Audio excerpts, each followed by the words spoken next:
everybody?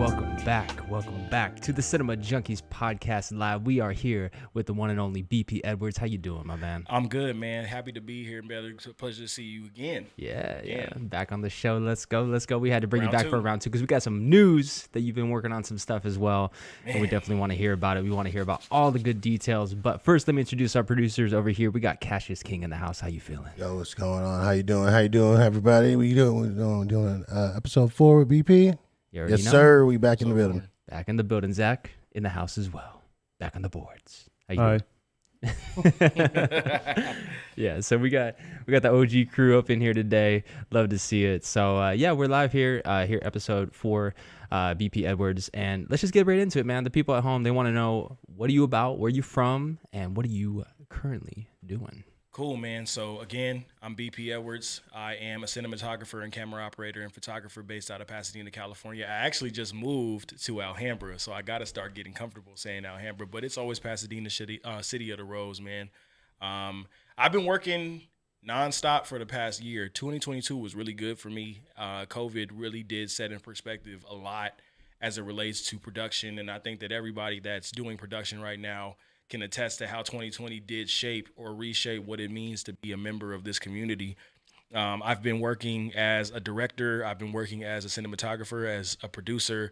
I did some amazing projects in 2022, feature-length film, short films, won some awards, but we're going to get into all of that. I definitely want to talk to the community about the things that we've been working on over here at BEARVISION.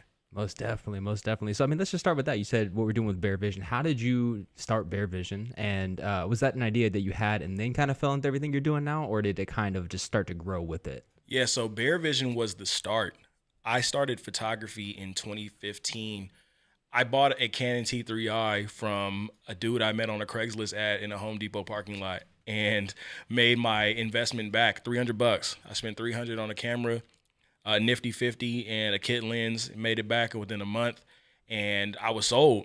Bear has been my nickname since 8th grade. I got it from my math teacher. His name was Mr. Bass because I used to sleep in class. I was fat when I was a kid, so I used to, hibernate. He was like, oh, the bear's in the back hibernating, and everybody used to call me Bear.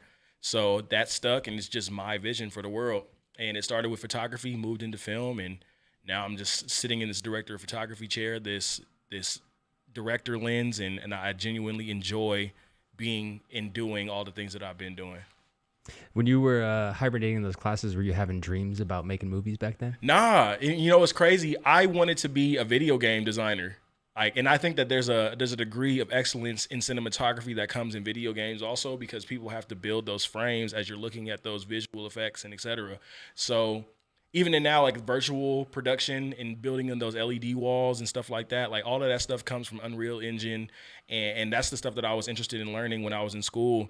Even when I was a kid, I used to play video games. So I used to be really invested into seeing what I could do with these grand ideas. But those same grand ideas are the things that made me feel like I could do a director of photography's job. And you've really been loving that, because I also know you mentioned that you're starting to step into the producer role a little bit, doing all this other sort of stuff. Yeah. So how has that reframed your identity, really? Like, do you find yourself liking the producer stuff? Do you still stick to your guns when it comes to DP stuff, yet you want to explore those realms, or how does that match up for you? I think it takes a very unique perspective to be above and below the line. And there's people that deal with the above the line problems that wouldn't be able to survive in the things that we deal with below. And then there's people on the below the line side that wouldn't know how to make the decisions with a $1 million, $2 million, $5 million budget. So being the person that can blur those lines and kind of fading in between those two roles as a consulting producer for the company that I'm working with now, and then being a below the line director of photography, managing technical crews and helping staff and et cetera. There's just a degree of personnel management that comes on both ends of that, and knowing how to manage people is so important. So I definitely attribute my background in education and my ability to connect with people to my successes as a producer and as a director of photography. Love that.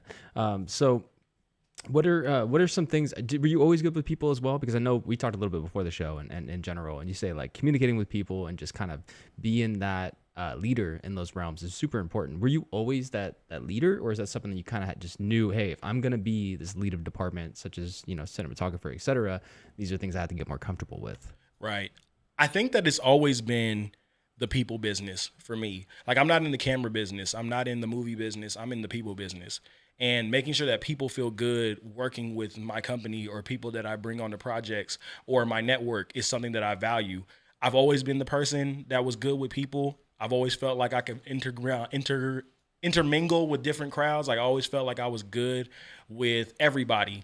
Being able to shake hands, making somebody feel good, making them feel like they're a part of the process is what I learned from years of being in the forefront of leadership in youth organizations, going to college at Langston University in Oklahoma. I became a member of Phi Beta Sigma fraternity on campus and being a leader in that regard, then going on to continuing my education and a master's degree in education. So all of these people skills were just refined by my natural abilities to connect with people. So making people feel good is 90% of the battle. The other 10% is delivering on everything that you say that you can do. And that also translates over to the frame as well, right? Making people that are the viewers feel good about the experience and the story and everything like that as well. Absolutely. You know, you got to feel good at the end of the day. And I think that we were talking about this a little bit before the podcast, but we're in the picture business is the human experience or the human imagination made real. And we create these environments, these worlds from our left brain, right? This creative side of ourself that takes us into these parallel universes, these wonderful worlds that we create, and being behind the lens to capture these things is a work of art. And there's a creative side and a technical side, but the part that really gets me excited is the part that involves the most people. Because if we bring it together in a way that it looks good, it's lit good, it sounds good, it immerses you into the story, then everything else is going to be a piece of cake. All we got to do is get you in the seat. Yeah, I agree with that wholeheartly as well, because it's like, that's really what we seek, right? Because it's like, we were talking a little bit before the show as well in terms of like, oh, all of our jobs going to be replaced in a few years when it comes to even the film industry and the creative industry. And it's like, yes and no. I think that, again, the skill sets will, like the physical skill sets probably will more and more, but that human experience, that human connection, those stories and everything in between is really, it's going to be hard to replace. Sure. And I think that you can feel it when someone really cares about the job that they had to do on that project. When you have an operator that really cares about that camera and cares about the quality of capture, makes sure that the smallest details are there, you have a DP that cares about imaging and lenses and the frame rates and why different angles impact the story and how you can show up and do a certain skit or a certain act or a certain theme and present it with camera work, how talent shows up on set that day, how directors, ACs, soundies, all these different technical skills come together and create this piece. And if we present it in a way that makes everybody feel magnificent and feel fulfilled and feel wonderful, then we've created such a beautiful piece of work that we could share with the world. And I don't think that robots are going to really threaten so much as they will enhance our abilities to create. So I'm excited for the next age of robotics in the world of cinematography. I'm excited. Yeah, it just kind of, it's only limited to our imagination at that point, essentially. Right. And so, like, did you gain your style from, like, you mentioned lens choices, you mentioned all these different factors involved. Did you gain your style a certain way, like a certain path you went to get that style, or is it just kind of something you've always, like, wanted to tell your stories this way? I wake up every day and feel it out. I don't think that there's a way that I could look at something and determine my style based off of seeing things or hearing things or feeling things. I used to watch a lot of anime and play a lot of games. And I think that even in those two facets, those visual ingestations, is that even a word? Ingestions, visual ingestions, the way that I ingest that information and replicate some of the things that I've been looking for as far as how I can create a good frame. I literally can take from some of these shows that I used to watch or some of these games I used to play because they have cinematic little cut scenes in between them. You're like, dang, that's a cool 2-shot, actually. If you think about it, that's a really nice wide if you really look at it from taking the video game perspective out of it and actually putting it in cinematography terms. The people that are doing these jobs also care about the way that these things look. So it's almost like it got developed from just being a nerd for so long and being in so many different genres and seeing how many different stories can be played out and actively engaged in those stories and then being able to present them in my own way. I love that. What are some of your favorite games? There's a game called LA Noire that I think of when I think about a very cinematic game, because it's like this 1930s detective. Like they're wearing trench coats and big hats, and they're talking, like they're talking like that and doing like they're detectives. And the cut scenes in between them, they'll actually get the 2x4 wide bars on the thing as the thing plays, so like it'll actually be playing like a movie. And I always remembered that game. I gotta play it again because I'm sure that it looks way different. It was made by Rockstar back at the early 360 days, the Xbox 360. And boy, I played that game like nobody's business. And I just remember it looking so good, and that's why I enjoyed playing it. It was so good. I also like stuff like Final Fantasy and like open world games. I like stuff that you get to explore, like Grand Theft Auto. I just picked up Grand Theft Auto 5 again for the first time. Have you tried RP yet? No. Would you? I know you were in RP, right? Maybe. I tell what's your favorite? You ever done RP? Go for it. Nah. What? Yeah. It's just role play. Okay. So you play an actual character? Man, you can make whoever you want to make. What were you last time, a crackhead or something? I was a crackhead. Yo. I was stealing hubcaps and tire valve stems and shit. Because they add a bunch of mods into the game as well, where it's like it's not just swing. It's like you can have a whole list of like, I'm gonna actually take the gas out of this car. Yeah, there's drugs. Like there's a bunch of mods. All kind of drugs. PC Master Race, bro. You can't do this on a PS4, can you? You can't do that on the Xbox. That's what I'm saying. Get you a PC. It's a whole different thing. I mean, they take the baseline of the game and then it's like on a whole private server, basically. Wow. Yeah. So like the graphics and stuff are the same. You ain't heard about T Grizzly shit? No. Yeah, bro, make like $200K a month, right, off Twitch. No way. Bro, just doing like funny, like hood shit, like on GTA. Just like whole gang community, you gotta pay $100. I even paid $100. I paid $100 just for the application fee. A whole Blueface? It might even be more. Yeah, it might even be more. A whole Blueface? I mean, I'm telling you, bro. Hey, it's exclusive. To go kick it with T Grizzly or not even kick it, just to go play guaranteed. GTA in that community. Oh, bro. Yeah, but wild. you got a bunch of Twitch streamers in there. You got a bunch of different characters. I'm sure it's hilarious. It's hilarious, bro. It's content. I'm sure it's hilarious. But I love that, bro. That's so funny. That's so fire. What he's saying, it helped him and his people make money off Twitch and take them out the streets. And I thought that was cool. I was like, that's dope.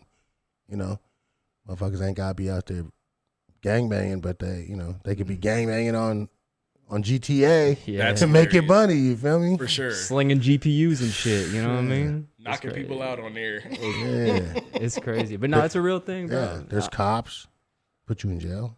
Now I have seen that people have mods on there that they can play as that's a police the mods. Yeah. Wow. Yeah. Now that's fire. But it goes. I mean, every server is different. Character development all the way through. It probably even make you a better filmmaker if you participated in RP. Yeah, you gotta immerse yourself. Yeah, it's immersion. I'm telling you, I was a crackhead at one point. Yeah. Ooh. Live out those dreams that you never got to, And then you got the voice chat, so you really be talking to you people. have to. You gotta change your voice and everything. Let me see if I can bring my voice. Come on. Hey, I'm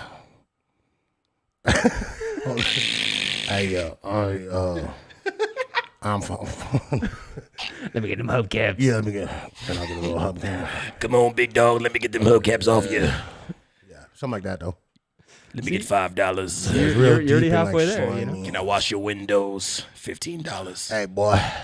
Let me get a $5. So that's the GTA RP, and it gets pretty wild. I mean, it's just basically limitless at that point. You know what I mean? You're not bound to the story of whatever Rockstar wrote. Like, okay, I know this storyline's gonna go here. Even in the open world games, I mean, there's only so many plots you can go, right? But in RP, different every day. Mm-hmm. Yeah. I like that. And it's a storyline. You build up your own character how you want to. You feel me? That's what I was saying. I was stealing hubcaps because people know like that they're not to park their car next to me. Imagine that being the mission. Steal 15 hubcaps. Yeah. Like, my God. Like you got to go like full. Like what was the actor? There's a few of them out there, but there's like known actors that like fully immerse themselves in the roles. Like for example, they were like a crazy person that like actually act crazy in real life to immerse themselves in Daniel the role. Day-Lewis is like one of the most Yeah, so you just got to renowned go. method actors. Yeah. You just got to go full Day Lewis on them, and just Really? be that character. Go full Heath Ledger, bro. Yeah, Heath Ledger. Yeah, that's how I was thinking. Heath Ledger. Full Heath Ledger, because he went full balls to the wall for That's that all I'm Joker saying. role. Yeah, you can't be like, oh, let me get your hubcap snicker. No, you got to I want those hubcaps, bro. Yeah. Yeah, give me them hubcaps. Let me get them hubcaps right there, boy. We still in hubcaps in 2023. Give me them hubcaps, boy. Oh man, shit, it's crazy. I shanked the shit out Let of me you. get a cigarette. It's We real. hold like $3. Yeah. See, Bro, you already there. yeah, Do methamphetamines. Yeah, you already there. you Let got me to get $100. you got to get on that, man. You got to get Yo, on. let's, $5. yo, so my boy Keone, he be on this shit too. He's in T Grizzly's thing too. Fire. But there's different servers, different cities that got these mods. You got PC and you got GTA. That's what you Yes, said. I have both of those Okay, things. we'll talk after. We have a this. thing to talk about for sure. For sure. That's I might have to bring you into the crackhead gang, bro. I'll also go steal some hubcaps. Me and Cat just go steal some hubcaps. Look at that toothbrush. Hey, boy. Little hop clips look a little nice. Little shiny, We- little shiny. We need a full GTA Cinema Junkies Bear Vision. Oh, my stream. God. Yo, Don't threaten me with a good time. sounds like the one right there. It'll be cinematic gold. I'm just Cinematography on point. Just saying. So Could we OBS it and then yeah, you just stream it like you would stream it. and multi-screen it? Ooh. I want to Yes. do multi-screen. Yeah, Yeah, there you go. Yeah, there's ways. Or can someone live switch? Yeah. And we could be crackheads. Well, I mean, all if the technically if you have your two PCs, just feed both the outs into a streaming PC and then switch it that way. Because you just need the video feed I love where this is going. and the audio. All right. I would think. I've never Yeah. tried it, so don't No, quote me. yeah, but- definitely you could do that. Yeah. So, yeah, that's Let's steal some hubcaps. so. So obviously, like you've always identified with Bear and Bear Vision and everything. So much so that Yeah. you actually got a tattoo on your neck of that. Yeah, as well. I did. Tell us, That's my piece. I don't. Is there's it got to be a story behind yeah, that. right here? Is it the right side? This is the right That's side, the right. Yep, Yeah, there you're you pointing go. right at it. I remember. So, this is actually the product of one of the most existential crises moments that I've probably ever had as a business owner, as a cinematographer, as anything. And it starts with a job that I took. I recently picked up with a company called Casual Films out in Hollywood. They actually just moved, so that might not be correct information right now, but they essentially do production for commercial clients. And this one happened to be for GoDaddy, like the website builder, domain names, et cetera, et cetera. And I remember working with this guy named Tim. He runs a foraging company. Like foraging. Foraging, like he berries will go into the woods. And I literally watched it. It was insane. So Tim, if you watch this, you're insane. Tim used to he would go into the bushes and find a mushroom or find a leaf. And he'd know everything about the leaf. He's like, yeah, this is vegetation from this region of the blah, blah, blah, blah, blah. And he'd eat that hoe right there. He'd just eat it. And they're like, what? Just raw, just out there. He's like, yeah, the supermarkets haven't got hip to this one yet, but they're it's about to expand in the market and blah, blah, blah, blah, blah. And I'm like, yo. And I remember I ate one of the leaves. He just handed me a leaf, bro. I ate it. I just wanted to see, and it was horrible. It was horrible. It tasted like nature in a way that's huh. We're really out in nature filming. And to rewind a little bit, we were doing an interview for a series that's going to come out for GoDaddy that I was the DP and director on. And I remember sitting in front of my camera as at the A-cam, and they were asking questions, and they were doing. And I actually have a picture of this also, so I'm gonna send you this picture. It's a picture of me in the hat that's just like this one. It's a black version of this hat, and I was sitting there looking confused, but it wasn't because I was confused by anything. But I really just didn't think that I deserved to be there, and I think that was such a scary, realistic moment for me because I remember telling my producer Sonica. And Brandon, both of them, I talked to them a little bit about I'm just really battling imposter syndrome right now. And I learned very quickly that as a person that's doing this work, if you don't have formal education, I didn't go to school. I didn't go to film school, but there are a lot of people that did, and they don't do the level of work that I'm doing. I got a master's degree in education, bro. Like I did not have any type of film experience when I picked up a camera. I was not a photographer prior to any of this. I literally picked up a camera in 2015 and started to work. And I started making money. And one thing led to another. Going viral on Twitter one time validated so much of my work for people that had money, didn't have money, whatever way you want to call it. So all of these things just kind of compounded in my mind. And at that moment, I realized, like, dang, I'm really doing this for a $1 billion industry, $1 million, $1 billion company, 100 million, whatever you want to call it. And it's just like, yo, how am I the person that's doing this when there's people that went to school for this and they're not getting business, they're not getting the plays, they're not making the moves, they're not that person. And I remember doubting myself because I didn't have that same type of experience that somebody that went to LA Film School or USC Film School of Cinematic Arts or any of the other, I didn't have that. And people were talking, yo, you're such a great DP. Yo, you be a great director. You should step into a director role. And they literally stepped me into the director role right then and there. And I'm just like, yo, how can you look at me and think that I'm the person that could do this?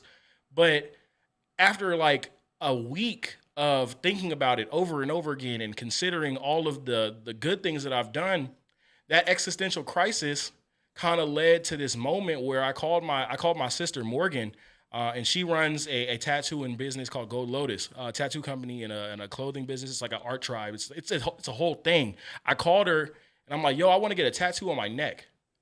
And she was like, let's do it. It was immediate. Like, it was just like, I knew that if it was going to happen, it had to happen from somebody that I genuinely love and care about, and that she would take care of me and she would make sure that it looks good. And I completely trusted her with it. I literally pulled up and she was staying in, I think she was staying in Valencia at the time. So I pulled up to Valencia and at her apartment and got a tattoo on my neck.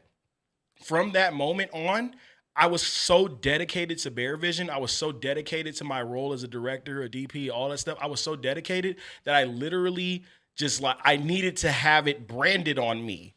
Like, I became BP Edwards really in that moment. Like, I became what I needed to become in order to pursue the work that I was going to be pursuing in the near future, because I had this existential moment. And I could have taken the approach of, I can't do this. I'm going to go back to working in whatever. I'm going to go back to working in colleges. I'm just going to get a job.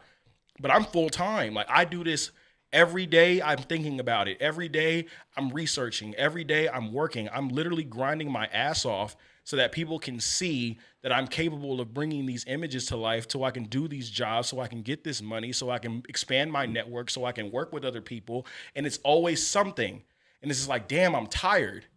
And I battled the fatigue. I battled through all those things, but I now have a constant reminder of what that is. And it's just like, bro, it's right here. Like, it's on my neck. Like, I can't get rid of that. People are going to see that. Like, they walk by you like, what's that on your neck? It's my logo. It's my business brand. It's my tattoo. It's my promise to myself to continue doing this work, regardless of if people fuck with me or not. I'm sorry. I don't know if this is a cussing space, but if you got to bleep it, cool. But if people decide that they don't want to fuck with me, then that's fine. If people decide that they don't want to work with me as a person, that's great, because everybody eats. There's no selfishness in my bag. Like, someone's not going to be able to eat off of my bag, but if I can pass them some money, then that's nothing. I don't care. It's enough money to go around. So if I can easily eat off of the things that I'm capable of doing, my experiences, my ability to create, my ability to connect with people, and I can bring other people into the equation and make them feel good and make everybody feel great, that's BEARVISION. That's what I do.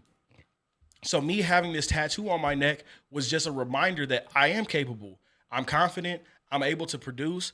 I make good art. I make good images. I do everything that I can do in order to make this BEARVISION thing work. And all the people that I've been able to touch and work with, and they have blessed me with opportunities, that's all God and blessings that I've received every day. So it's just like, nothing about this is on accident. Nothing about this wasn't earned. Nothing about this wasn't God-given. And when it's over, it's over. But until then, I'm going to ride this hoe until I can't. So I just don't have the luxury of thinking about, oh, well, why can't it be me? What about my identity? I don't have that luxury. And I was watching this 50 Cent thing. He said depression is a luxury because I don't have time. I have bills to pay. And it doesn't mean that I don't care about that. Mental health is so important. Go seek a therapist. I love the fact that I can go seek a therapist at any point in time now. But there was a point in time where I was getting it out the mud and hustling, just trying to get somebody to see that I was able to make a good image. I know Arri cameras. I know a Sony Venice. I know a Red camera. If you put a Blackmagic Pocket Cinema 6K or a Blackmagic Ursa, whatever, you can put it in my hands and I'm going to make art. And I had to remind myself of just how serious this was. So I got it blasted on my neck. Simple as that. That's crazy. You guys have any tattoos that I got many tattoos. But that's just putting a stamp on it. Yeah. And shout out to BP for that, bro. For real. I have a question about that though. Because I think a lot of people get not confused, but they get a little bit lost in terms of, like you said, okay, I'm gonna sit there, I'm gonna grind, I'm gonna work my ass off, I'm gonna do all these things, right? Mm-hmm. What does that look like though? Because obviously you can only do so much movie watching and working on your craft and learning these cameras and all the technical shit, right? Right. What are some things and what is some advice you can give to people at home where is included in that work that maybe people don't think about, like when they think, okay, I'm trying to become a better cinematographer, I need to do this. Right. I'll take it from the lens of a camera operator. So I'm a part of a group called the Society of Camera Operators. I'm an associate member of that organization. And something that I genuinely valued recently is that there was a competition that was hosted by the Local 600, the young workers group of the Local 600, called the Great American Camera Challenge, the Great American Camera Challenge. Yeah.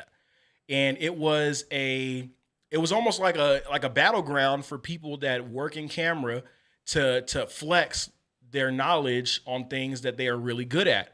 And so there was like a BNC wrapping competition. There was a setup video village competition. There was a level of tripod. There was whip pans. There was measure that focus distance, like stuff like that makes you a good operator, things that make you a good AC, things that make you a good camera personnel. And I remember when I saw there was I forgot what movie it was. Maybe it was, I saw a TikTok maybe, and it was this guy, he was an operator, and he was whip panning between two different subjects. One girl was dancing and the guy was on piano. La La Land. La La Land. There you go. And it was the operator from La La Land, and I remember the director would tap him, and he would whip to subject number one. He would get a tap, and he would whip to subject number two, and he would do that over and over and over again. And I remember seeing that on a social media post, right? So I remember going into my garage and practicing whip pans every day for like 6 months. Even when I didn't have a job, like I would set up my Ursa G2 in the garage, and I would pick a point, and I would pick a point two, and I would practice getting middle frame on that whip pan every single time. So there were times that I would mess it up. There was times that I would overshoot. There was times that I didn't commit. There was times that I did not make the point. I didn't make it. And I had to remember that that's what the practice looks like. This is the dirty, right? So I have to do the dirty part over and over and over again, time and time and time again. And fast forward to this Great American Camera Challenge, I went into that space, saw that there was a whip pan competition, and I tied for first place in the whip pans competition. Now, mind you, there was other things that I know I could have improved on, but I knew going in there that whip pan was mine. I knew it. I practiced it. I was in the trenches with it. So me going from point A to point B, and then on a short film that I have coming out later this year, it's called Silver Bullet. I worked on in co-production with a company called Silver Lake, South Bay Productions. The short film was called Silver Bullet. South Bay Productions Silver Bullet in conjunction with my company BEARVISION. And there was a moment that he wanted to go back and forth between those two, and I was like, "Oh yeah, baby, it's go time. I've practiced this." Here you go. Here's Arri Robbins on La La Land doing that. This is so fire. Arri Robbins is great. He's a really good RE Trinity operator as well. Look at the precision. And he nails it every time. Yeah, that's a full 180 degree. Yeah. I studied this video like nobody's business. Oh my God. I watched this video so often that it was one of those things that was saved in my favorites on every social media. I watched it and I needed to get like that. That's what I felt like the true apex of that particular skill set was. So when I found that video, I just started whipping. And it was full body whipping. It was using one hand to commit to the whip. It was literally all the small things that I felt like I needed to make that skill great. And it didn't matter what the size of the lens was. It doesn't matter what size the camera. I was putting different cameras up there just to whip different cameras, just to see if it was a difference. And as long as your tripod is balanced, it all feels the same. It's just heavier. So I was working on arm strength. Like how fast can I pull this? How do I get it to sit in the way that it needs to sit? How do I do that? And to tie first in a room full of people that were local 600 operators, that were not local 600 operators, that were working on commercials, films, TV pilots, all the things that I aspired to work on that I am currently working on now, like to know that I ranked in that higher of an echelon. Now, mind you, I fucked up on a lot of other stuff, but to rank that high on something that I practiced, that's what that looks like. It's going in every day and practicing something one time, multiple times, putting in the hours. They say that 10,000 hours is the key to mastery. And I've put in 10,000 plus on just one of those skills. Now imagine that and multiply that times lensing, times camera assembly, times cable management, times, and you just add different skills to it as an operator, as a DP, as an AC, as a soundie, whatever your particular passion is, you have to practice. Yeah. Do it every day. And until you feel like you've mastered that, and you'll never truly be done with practice. You will learn something every time that you practice. You'll learn a new skill set every time that you get to a certain, it's almost like, role playing. In a way, It's like you role play all the way up until you achieve 100 out of 100 on something, and then you have what's called a mastery test. Yeah. So now I have to do all of the skills that I learned in this place, and I achieve a medal or an achievement or something. But that achievement for us as humans is that self-fulfillment, whatever that looks like for you. But it doesn't mean that you are going to get that every time. Sometimes you're going to fail. Failure is the best teacher. Yeah. That even goes with working with people too. Like you got to build that skill up, Sure. Working with the team and, building that chemistry, building that synergy. You don't just get that shit overnight, and, No. Some of the operations that require teams, some of these teams out there have been working with each other for years. And they don't even got to say shit to each other. They just know what the fuck it is. It also takes a degree of being able to be constructively criticized without it being an insult to your demeanor as a professional. So it's like, if I know, like, let's say me and Cash work together, and if I worked with Cash for multiple years, if I ever did something wrong, I would expect for Cash to tell me. I would expect for anybody that I've worked with to tell me if there was something that I could do differently. Now, we can have a discussion about it, but I won't take it disrespectfully until it gets elevated to that level. And if it gets there, then I don't need to be working with those people in the first place. Right. But it's like my tolerance for growth is so high.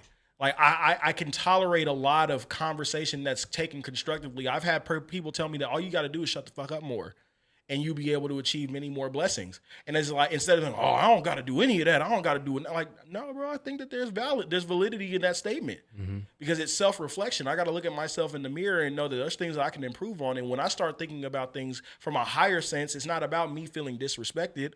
It's not about me feeling like somebody is not able to grasp what I'm able to do. It's about me not being the most knowledgeable person in the room.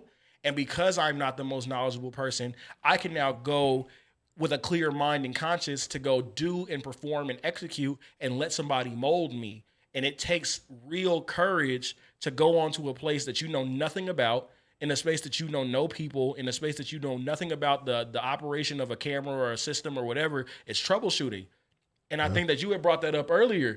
I think that talking about, I'm not the best at this, but I'm the best troubleshooter there is. I don't give up on shit. I don't give up on anything. Kanye West said giving up is way harder than trying. And giving up for me is the most difficult thing to do. So I will go in there and practice until the sun goes down. There's times that I went into my garage at 6 a.m. and didn't leave until the next day. Like, I'll take a nap in there on the floor, on the couch. I will sit and clean and learn and study. I learned how to shim lenses. I learned how to back focus. I printed out the little wheel. I put it on my fridge. I put it back 6 feet, and I was doing the mathematics. I put in the time. That's what perfection looks like. When you chase that, you'll never hit it. But if you chase that, you'll get damn close every time. Aim small, miss small. Aim small, miss small. Not failure, but low aim is sin. Failure is not a sin, bro. It is not a bad thing to fail. But having low aim from the jump, like, oh, bro, you might as well have not did it. I'm not about to go in anywhere and let somebody say, oh, bro, we're just going to be okay with being at a C. Hell no. We're going for A+.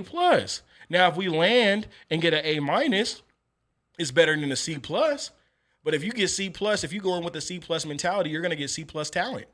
You're going to get C+ technicians. You're going to get C+ equipment and hardware. You're going to have a C+ experience. When you should be with a C+ budget giving your A. When you have somebody that doesn't feel like they're doing the most motivational thing, if they're not motivated by the content, we got to make it fun. And that's why it's like personnel management, working with the right people, right? It's like you have a team of people around you that are genuinely your homies, like your people, your friends, your tribe, and they care about you, and they going to see when you're not doing your best or when you're not at your absolute 100%. But when you get in front of them, and they motivate you to be better, and they motivate you and inspire you to do better, you show up as your best self. You're not showing up and you're not in the room by yourself. I picked everything up with people that didn't know anything about film. Like my sound operator, Rayana, she picked it up, and I told her, like, yo, all you got to do is invest in yourself, practice, and you will be fine. Black woman out here with a boom pole and a dream. I remember the first thing that we worked on was a short called The Quick. And it was with this guy named Ryan Reed, and he wanted to recreate this PTSD scenario where it was a police officer and an ex-military veteran, and they're having this conversation, and ultimately the military veteran jumps off of the ledge. So I remember calling Rayana like, "Yo, I need some help. Do you mind running this boom pole?" And she was like, "Yeah, I'm down."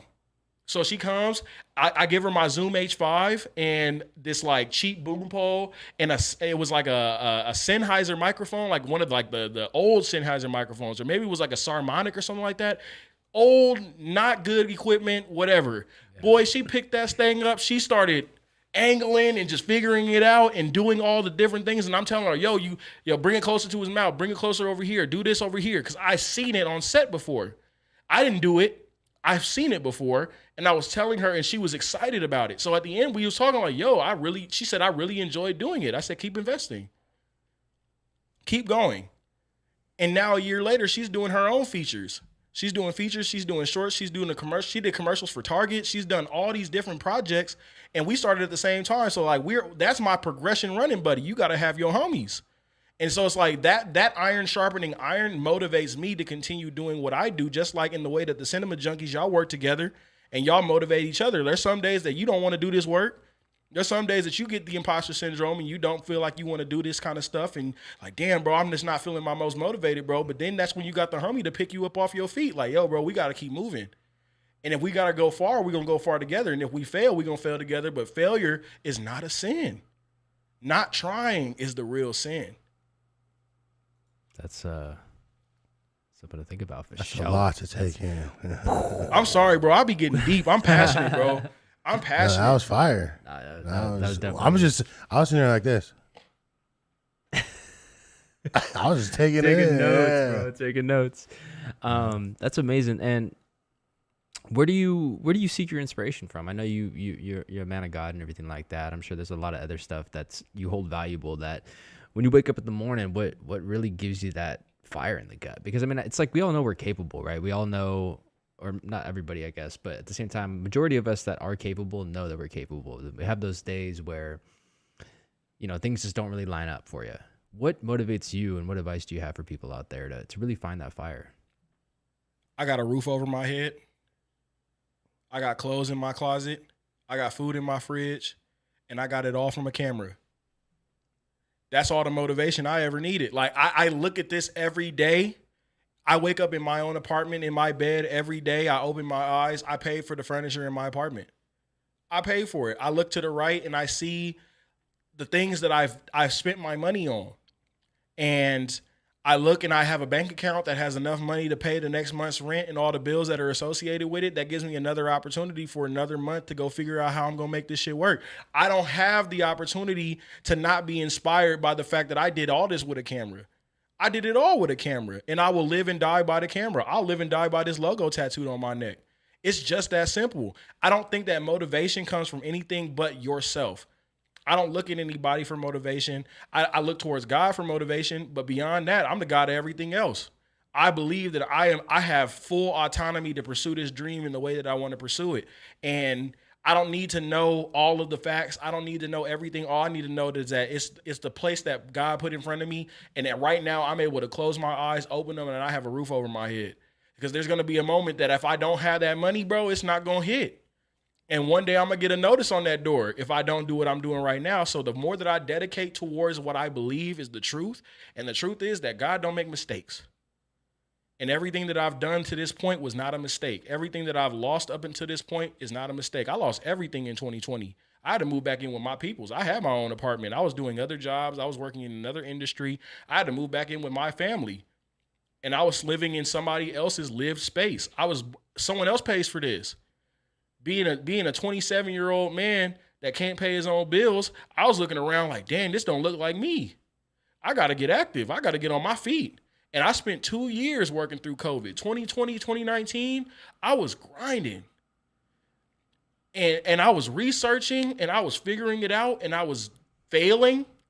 I took jobs. I told y'all last time that I was here about how I got cussed out on my first job. Like it was live at the it was Lettucey live at the Troubadour.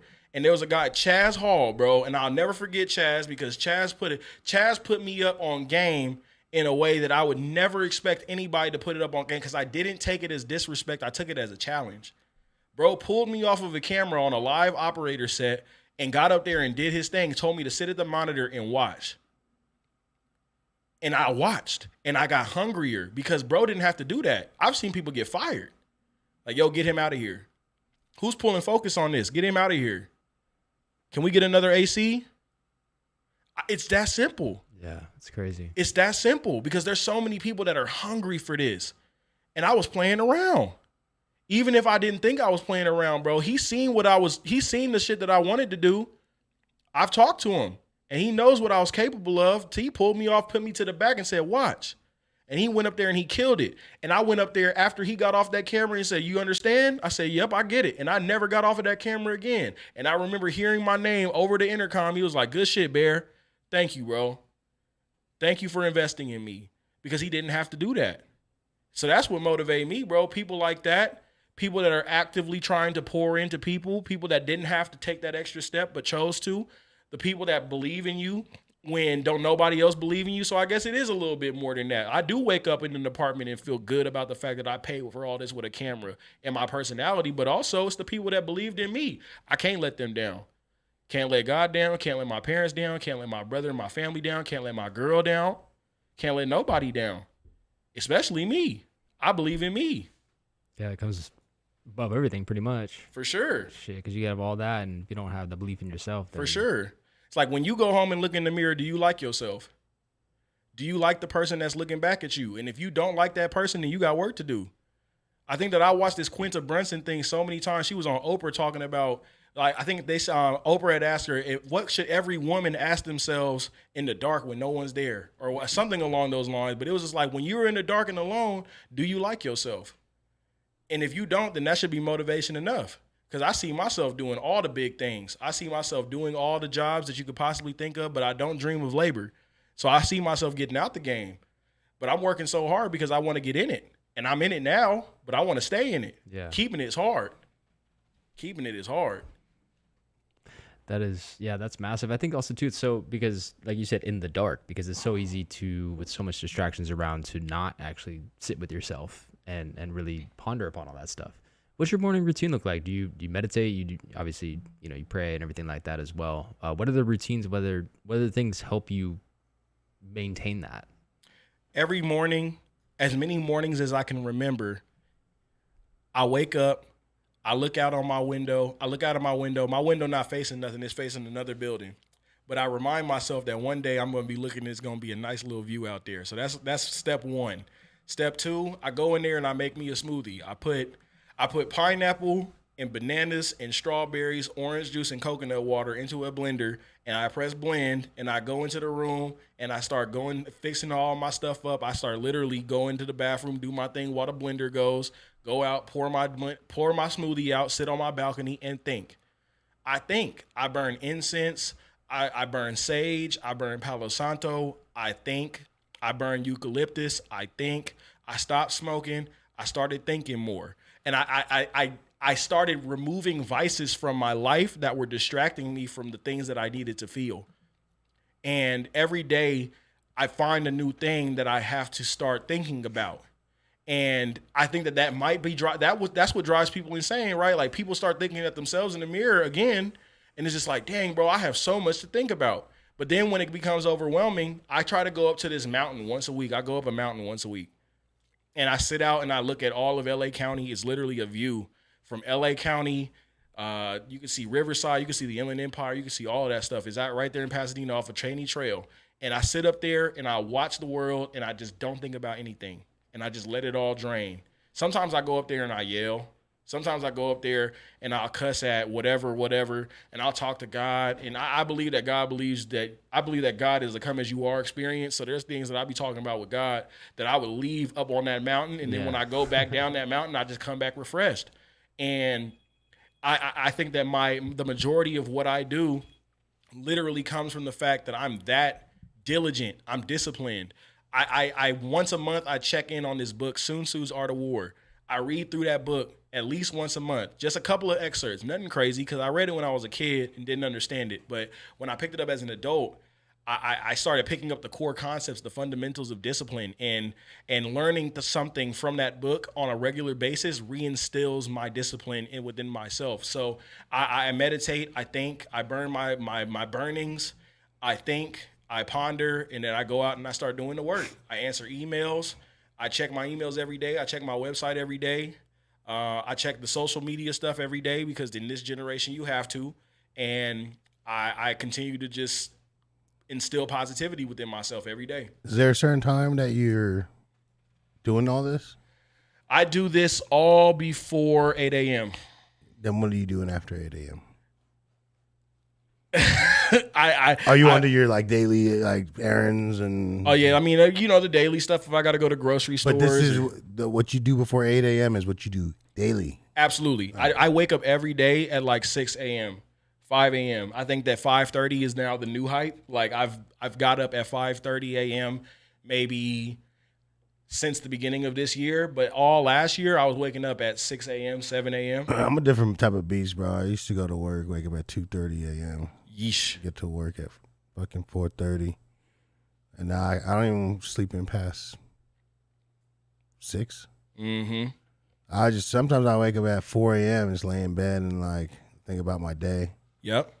And then I'll be like, fuck, I can't go back to sleep. I just get out of bed and get to work because just wasting time scrolling or laying in bed trying to go back to sleep when I know there's hella work to do, you know? I think that there's a balance that you got to get to as well, though.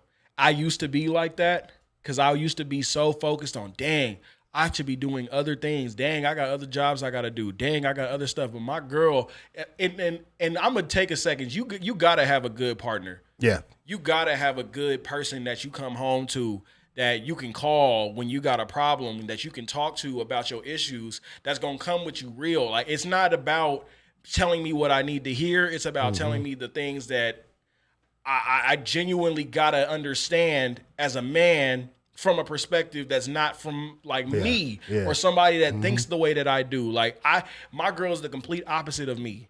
She's the complete opposite, but we're one and the same. What's your guys' horoscopes?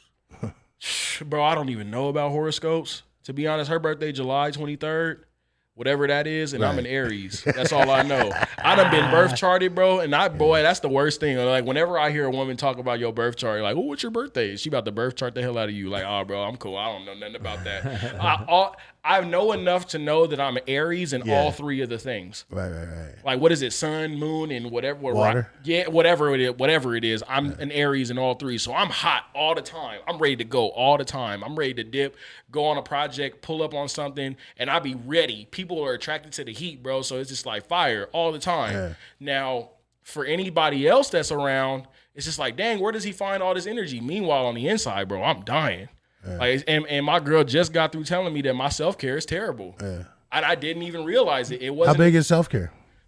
It's the biggest. It's the biggest. Describe it. Explain it. How can I be the best me for other people when I'm not the best me to me. Yeah, if you're not gonna change the oil in the car, it's gonna burn out eventually. For sure. Your But what's engine- self-care? Like what Self-care is not thinking about work. Self-care is sometimes playing that role play video game, not having to focus on the trials and tribulations of everyday life. For some people, therapy is self-care. For some people, it's taking a bath. For some people, it's taking a long shower and singing as loudly as you can for as much time as your hot water will allow you to, until you've exhausted all of your lungs singing your best Michael Jackson songs or Rick James songs, in my case. So it's like, self-care is not a one size fits all situation, but it is something that all sizes should fit. You should always fit in self-care for yourself. It's eating right, it's exercising, it's caring about yourself, it's looking in the mirror and loving what you see. Watching movies. Watching movies. Do you watch movies? No. Damn. Because that's gonna be really, really rough. Yes, for it this is. Next segment that we are transitioning into. Ladies and gentlemen, it is time for Guess That Frame. Guess that frame.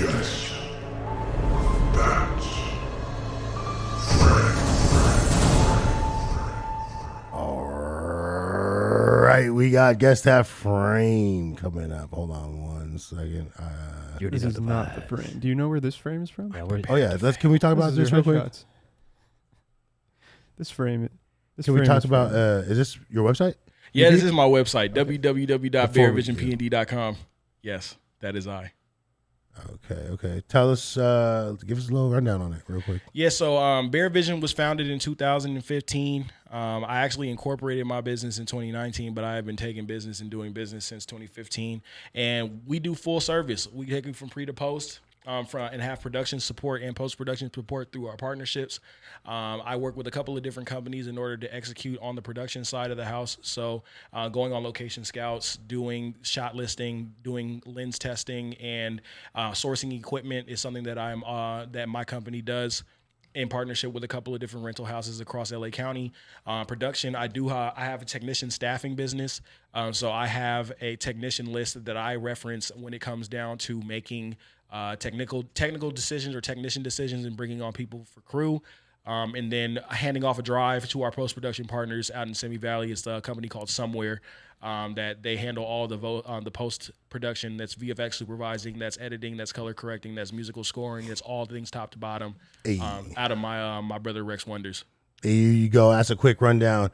BP Edwards in a nutshell. Now we're going to go right into our next segment, which was Guess That Frame. Let's re-roll that intro. Let's get a nice little intro let's going. do that again. One more time.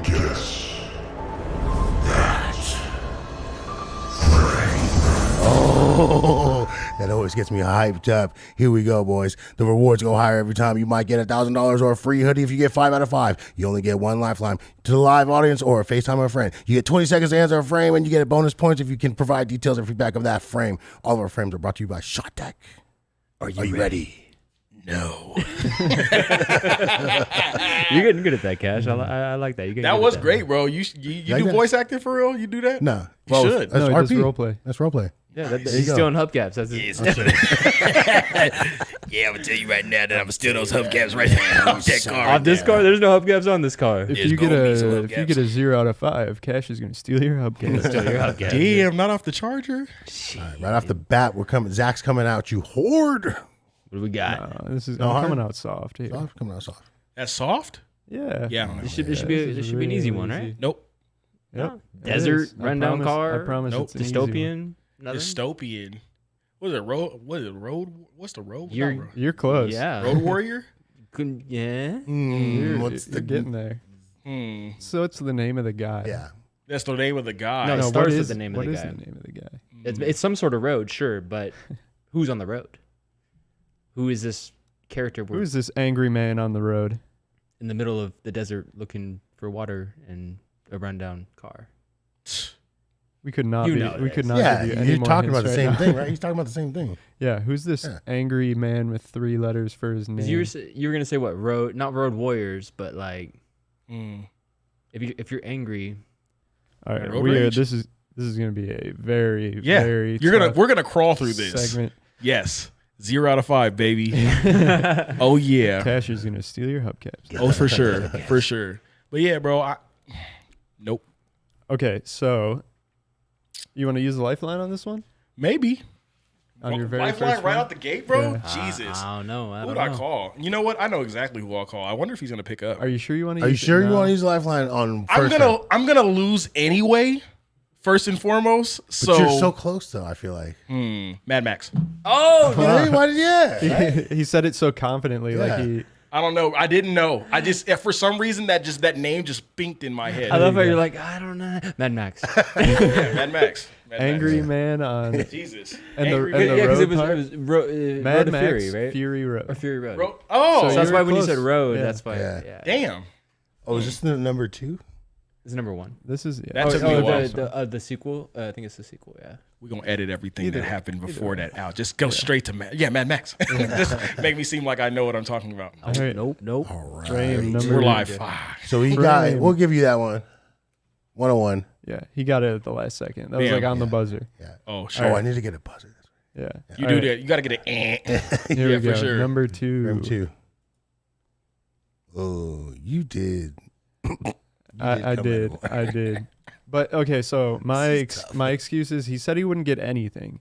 So I also wanted to just show off nice frames, cool cinematography. I felt type that. of That's stuff. a beautiful frame, though. Yeah, I that is a love beautiful I love frame. the dust particles Mm-hmm. Yeah. in focus as the shot, and I'm wondering like on set did the cinematographer go, "It's dusty as fuck in here," and then they're like, "Oh wait, let's Right. just focus on the dust." Right. I wouldn't be surprised if they actually picked up a broom I feel and like just they just. like just picked up a broom and Yeah. just kind of hit it a couple of times because it looks like the room itself.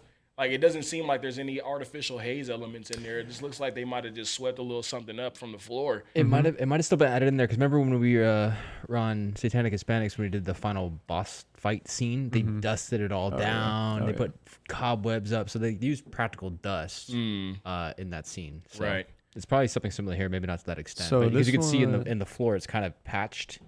I don't know if that's shadow, like just based on lights and shadows, but Right. it looks like there's just like patches of dust, almost like someone's doing It construction. looks like shadows and light and Yeah. carpet. The composition is crazy is it? too. I love the composition. Looks like a carpet. It to might be me, carpet. It just looks, yeah, I and can't tell with the shadows of resolution over here. light Does beaming anyone in from this angle. besides BP know what this one is?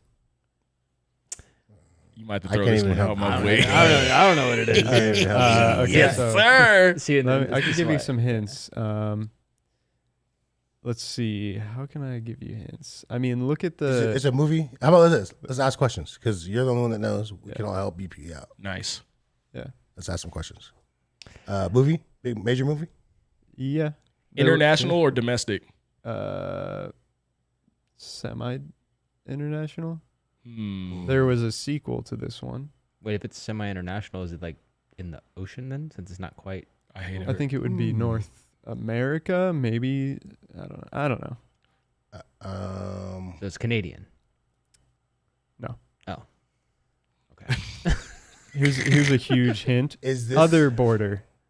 Mother border? Other border. Okay, Mexico? so Narcos. Wait, you can't guess. You gotta. Oh yeah. We're giving hints to BP. Well, You're not the one guessing that frame. oh, it wasn't Narcos, was it? No, it's not. Oh, okay. It's a movie, right? Yeah, it's The a movie? movie. Hmm. But it's that's close. That's a good guess. South of the border. It's a movie south of the border. You said it was a good guess. Narcos was a good guess. Yes. what's that movie? Didn't it just come out about what's his face? The kingpin, the drug kingpin? From That is not the one. okay. Chapo? Never mind. Oh, Yeah. Chapo. Yeah. I didn't see No? it. But. I didn't see it either. No? Okay. That's not it. All right, I think we have to Yeah, chalk this it's one fine. up, brother. Now you can FaceTime Yeah. if you want. This one is Sicario. Oh, Oh yeah. my god. Beautiful How do I frames not- though. Beautiful I frames. swear, it's white. Beautiful frame. Shout out to the DP on that. I like the way that the window, that top little window up there, the little square window is right above his head. That's a great composition right there. I don't know if that was intentional or not, but Yeah. it's the small things. So Do you think this is actual daylight or day for night? My money says that that's regular daylight, bro. I don't think that that's day for night. Yeah, you're probably right. Yeah. They had to at least probably soften that up a little bit though, huh? Oh, for couple sure. of That's filtration for sure. yeah. So you are 1 for 2. That's pretty good. It's better than what I was. Yeah. It's better than what I was. Let's go to number 3. Oh, 1 for 3. Hand condom. The sequel. So if you've seen this movie, you definitely know what this is from. Phone a friend. Big meme on TikTok He's right fun- now. You use TikTok, Phone a right? friend. He's phoning a friend. Phone a friend. Phone a Hopefully friend. they pick up. All right, You're yeah. disqualified if they don't pick up. Yeah. I know, right? That's crazy. Yeah, you're gonna want to FaceTime them and then show them the screen. I'm gonna call the homie because he knows. I feel like he definitely knows. I mean, look at what's going on. I just see a hand being encompassed by a plastic bubble. Yes, Let's see if he answers. but why? Is it bubble man? No, just stop guessing. While you guys are guessing, I'm gonna 10-1 real quick. Oh, Oh yeah. he answered. My brother, what's the deal? You are on the Cinema Junkies podcast right now. This is my my boy and producer Brandon Barizo, and I am on a game called Guess That Frame, and this is the frame. I'm going to show you it right now. Can you see that? I can, and not only can I see it, I know what movie it's from. Give it to me, brother. Give it Now, to hold on. me. Make sure he's talking in the mic. It's Zoolander. I Ding, ding, believe. ding. Oh, That's shit. it. Zoolander. It's Zoolander. Yeah. Yes, sir. I knew that you were the guy to call. Good. B squared for life, my boy. Great lifeline. Yeah, that's square a for great life. lifeline, man. That was Hey. a great. This man right here, bro. He's the guy. There's the camera right there. He's the guy when it comes to all things movies, bro. He knows. Yep. I don't know if that's in focus or not. Yeah. Oh, it's good. That's good. Yeah. He's the guy for sure. Thank you, brother. You're Good loved. shout out. Good lifeline. You just saved him. He was Yep. about to go 1 for 3. Now I'm 2 for 3, and it's all because of you. Do I get anything if I get 3? You get a pen, a hoodie, or a mug, or a hoodie at 5. A pen, a mug, or a hoodie at 5? Oh, I'm not getting 5, bro. I know I'm not getting 5. But it's better than I did the last time. You're loved, my boy. Thanks, brother. Anytime, man. Anytime. Peace. So There you go. He got it. Oh, yeah. So yeah, Lifeline this kid. is, Is that the first phone a friend? That is the Successfully? Yeah. The first successful phone a friend on Successful, Cinema yeah. Junkies. he knew immediately, and I told, Immediately. like I said, if you have seen the movie, you know immediately because this is the scene from Zoolander with the hand model guy. He's got like real crazy hair, and he's such a like renowned hand model that he has to keep his hand in a glass container to keep it perfectly protected. Wow. Yeah. So, The only thing Zoolander is the movie where they have blue steel, right? yep. That's That's one. the only thing I know about Zoolander. Yeah. Yeah. So, keeping up with the theme of hands. This is the theme I was telling you about. Okay. Another hand shot. This time. Broomhilda. Ooh, using context clues. This is an exposed hand. Yeah, it is. Not protected. I'm playing with you, bro, because I don't know Come on, none of these. Right? I thought this would be an easy one if you've. Once again, you have to have seen this movie. It's so amazing. Pirates of the Caribbean? No, Damn. I'll give you another guess. It's obviously a manifest. Yeah, it's obviously a manifest. These are the names of the hubcaps I've stolen. The name's And the on size. 16 inch rims, 20 inch rims. it. Yeah, stole 37 from Steven. 42. Broomhilda is. the Wait, hold name. on, hold on. It's Is a it very important name. Branded on back. Oh, we got some people. We got some guesses in chat as We got some well. guesses in chat. You can't peek though. I can't Don't peek. peek. It's Don't not- peek. It doesn't matter. It's not up. But what's up? We got Keone in the chat. Was good. Was good. Back. Trying to think of Giant. anything that would have like this form of like scripting in it. I mean, look at all the context clues. Alexander, Susan. Gotta love Susan. Not just the names. Branded on right cheek. So, yeah. Okay. So interesting. Oh. Branded. Shaft. Oh wait, sorry. Please, sir, please. But Say- okay. So think about it. So Is this that new Will Smith is- movie, is- Emancipation? Is Okay. no, I don't believe it is. I But don't- think about this. So this is what names of people, and they're being. Oh, wait, branded. wait. Django. There you go. Django. It's like Django. It's just like Mad Max. It popped Django. into your head. Yeah, it just all of a popped. Yeah, sudden. it just popped in, bro. Because I just remembered Broomhilda was Yep. the name of the female that he was chasing, right? The Yeah. woman he was chasing. And it was so unique because it was a slave with a weird German name, Mm-hmm. and the Dr. whatever his name was Right. with Django was like, she has a German name? Mhm. A German guy, yeah. Yeah, look at me. There you go. So what is that? Was it three? Three out of Three? 4 so far. Yeah, 3 out of 4, bro. I'm not gonna hit 5, but I'm doing. 4. Hello. All right. Use a lifeline. Lifeline success. So you're out of lifelines, and now we're on to the final. No, we're on Final. frame 4. Frame 4. No, this Wait, is no. 4. This This what? is number 4. Yes. Oh, 4. shit. You're Alright. 3 out of 4? Yeah. Damn. And number Damn, 5. Cuddy. All right, number 5. Oh. Another hand. Mm. This one, if you've read the book, Lord of the Rings. no, but if you've read the You only book, get 2 guesses, too. That's a new rule. No, that's Oh. bad. He omitted that part. Oh, okay. Yeah. Okay, So, for sure. this is Because a- the only 2 hand things that fit that description in my mind are Lord of the Rings and Terminator. And I don't think it's either of those. no, if you've read the book, then Wait, was that a guess? I guess, yeah. I guess if that was it. Or did you want to hear what Zach was going to say? I'll listen to what you have to Okay. say. If you've read the book, there was one made in the 80s, and then there was one made more recently, and it's based on a very huge book. I'm thinking, too. Yeah. I'm trying to guess. And he was obviously. Here, I'll even give you another. No. We don't got to give too many hints. Yeah, you got can't one give guess too left. much. Okay. One 'Cause- guess left for all the beans. Said it's Use context clues. something that was written in the 80s. I think it was written much earlier, but I believe the movie is in the 80s. Use context clues. Look at the image. What are you looking at?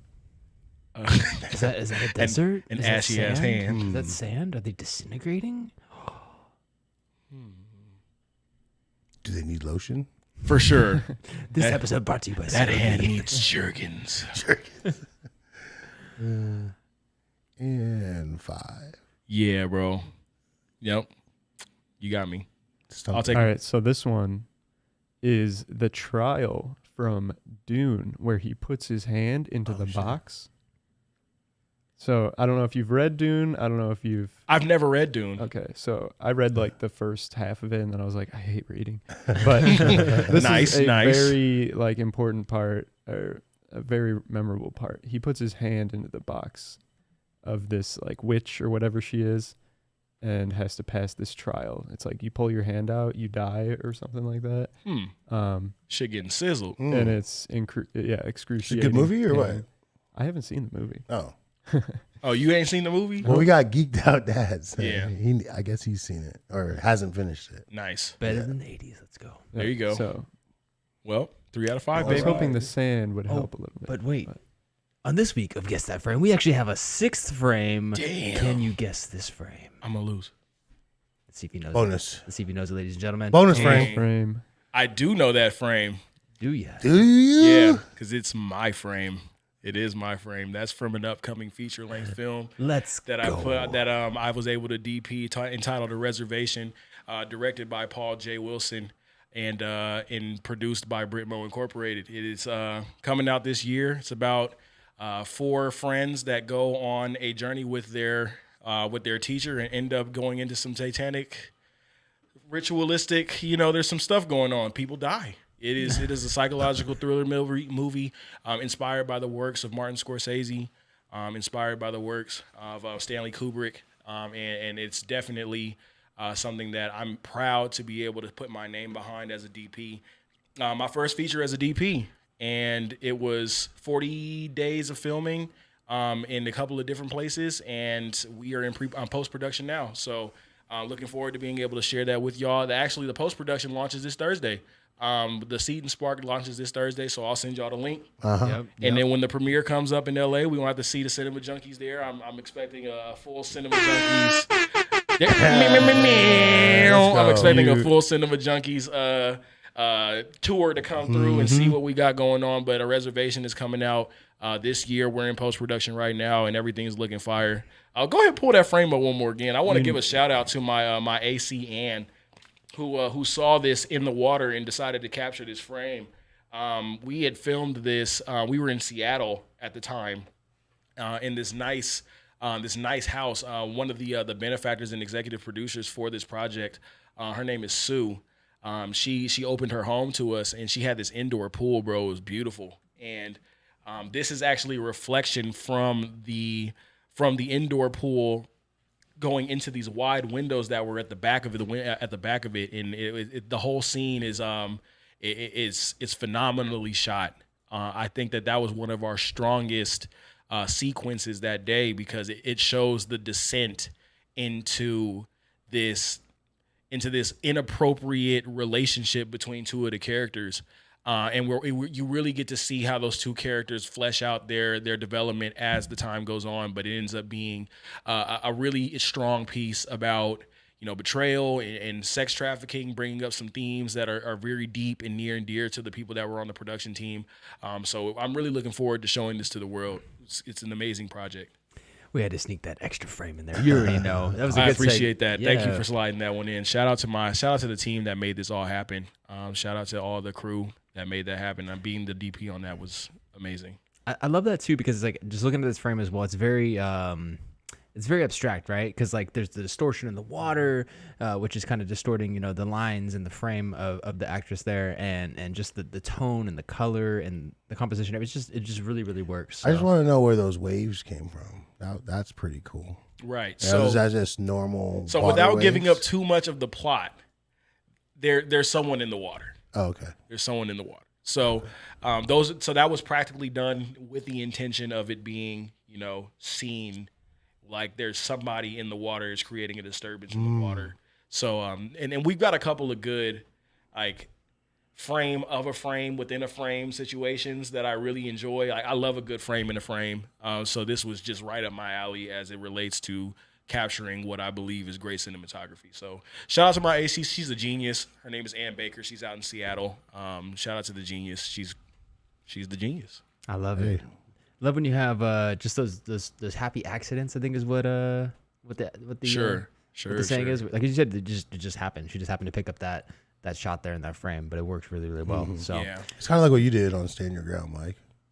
yeah, I mean, it just I love those moments because they work. Because when it feels natural to get those moments, it should work because you didn't have to fight and think about it. It's like, okay, this makes sense here, right? So I definitely do love those moments. And I think that there's a piece of it also that's like operator's prerogative. Like there's a moment that you're going to see as the person that's actually physically holding the camera that me as a DP, when I'm off camera or if I'm capturing something else, we're going to have to work together here in order to execute on this vision. So to know that I have somebody in my pocket that's thinking that, dang, that fits into the world that we're trying to build with this project, to know that the operator can pick that up and be like, yo, I got a great shot over here. Can I run it? I fully trust my operator.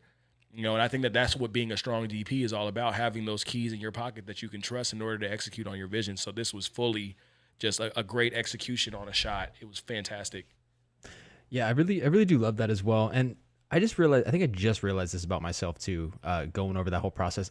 I think I'm the type of person, and tell me if you're this type of person as well, that you kind of warm up to the set. Yeah, you have the pre-pro. Yeah, you have a shot list. You have all these things, but it's almost like it takes me a moment for me as the DP or operator or whatever to get into that world myself. And the moment I'm able to step into that world of whatever we're filming or whatever world we're creating, that's when those moments can happen. Right, absolutely. Would you say you're like that as well, or you're probably just like you said, you wake out of bed and you're just like, I'm ready. I'm already immersed in it. I think that every set's different. I think the majority of the time when I go into a set, depending on the scene, is I have to be at a certain level of like intuitiveness, a certain level of control, a certain level of understanding of my equipment. And that's why like when you use a camera that you really, really like, it's just a system that you feel the most comfortable with. So if I'm able to pick up a Sony FS7, that's like the most comfortable camera that I'm worth right now. But I've been working with a Venice as of late. So it's like being able to pick up that camera and knowing what that camera is capable of, you can go in there and technically accomplish pretty much anything. So I got to go warm up sometimes, depending on the scene, like being around a lot of water, that was intimidating. Shooting in an actual wet environment, doing wet for wet versus doing dry for wet, when you have lighting that makes the scene look wet or look like you're underwater or something versus actually having water associated with something. Like even in that it was intimidating. So I didn't want to mess up a camera or anything like that. But this was a phenomenal experience. And being a DP or being an operator on something like this was definitely something I had to warm up to. It wasn't just starting off hot because I was nervous. Shit, and I think that there's a good reason to be, because you're working with somebody money, right? So, Yeah. but this was definitely one that I was like, yeah, I got to warm up a little bit. What are some of the biggest takeaways or things that you've learned from being on a 40-day production? Like, that's a lot. I mean, there's some people that work, 40 days and half the year or Sure. whatever it may be, but just to be able to not only do that in probably span up a couple months or however long it took, but to do that, but also to do that on one project. What are the takeaways you got from that? Filming for more than a week is a battle of wits at that point, because you're going to be working with the same people every day. I mean, it's almost like working an office job. If anybody's worked an office job in here, then you know what it's like to work every day with the same people. There's always going to be a mishap. Pre-production is the most important thing. If you have good pre-pro, then everything else is technical. It's showing up and being in your best energy every day. You have to self-care when you're doing this on a regular basis. Yeah, you have off days. Then there were transitions that we had day for night. Like, there was stuff that we had to do in the middle of the day that we're going to have to transition in post to make it more looking like nighttime. There's some stuff that we actually did night for night. So we flipped our schedules for sleeping. So there was a whole week where we had all day shoots and then had to have an off day and didn't sleep for a day, went to bed in the morning the next day to wake up at night to go shoot for a whole week of all night stuff. So it's like, that's a mental game. Yeah. It's a battle that you have to continuously remind yourself, like, this is what I'm here for. People get attitudes, people get angry, people get frustrated, and it's all rightfully so, because we're making a feature-length film on somebody else's dimes. Like, we have to make sure that it looks good. We have to make sure that it's perfect. We have to make sure that it gets to the place that it's going to be marketable, et cetera, et cetera. But then you look at the stills and you see stuff like this, and it's just like, okay, bro, I know we got a little something. We got something in the chamber here for sure.